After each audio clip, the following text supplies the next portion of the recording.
hidhaafa jecha yoomuma nurraa dhaabbatti qabsoo saba koo hin dhaabbattu fuulduratti hajuwaaridhee hidhamu ammaan tanatti waan biraan feenuu du'a taayyeetiin alatti nun salphisimmee boru fuula kee duratti alhamdulillah yaa rabbi barumsi malki nun salphisimmee boru fuula kee duratti filannoon sobaa asirra nurraa dhaabbatti abaa'oon marroo biyya gad dhuftee qabatti bibbii seemaan biyya gad dhiiftee baqatti salaalam hidhiin deebinu jettee qafatti nu salphisimmee boru fuula kee duratti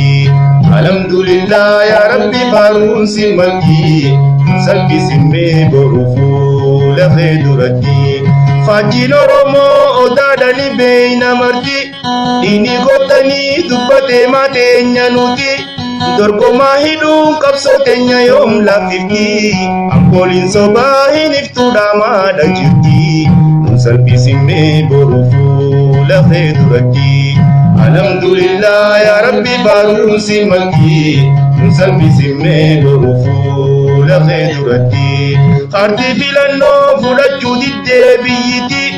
jaleen naftanyaa ganduma keessaa ololti irti bosonaa diina haleelaadhaa jirti bibbiin asumaa beera walgayii teessiti nu salphisimmee boru fuula kee duratti alhamdulillah yaa rabbi barumsi malki nu salphisimmee boru fuula kee duratti alhamdulillah yaa rabbi barumsi malki nun salphisimmee boru fuula kee duratti alhamdulillah yaa rabbi barumsi malki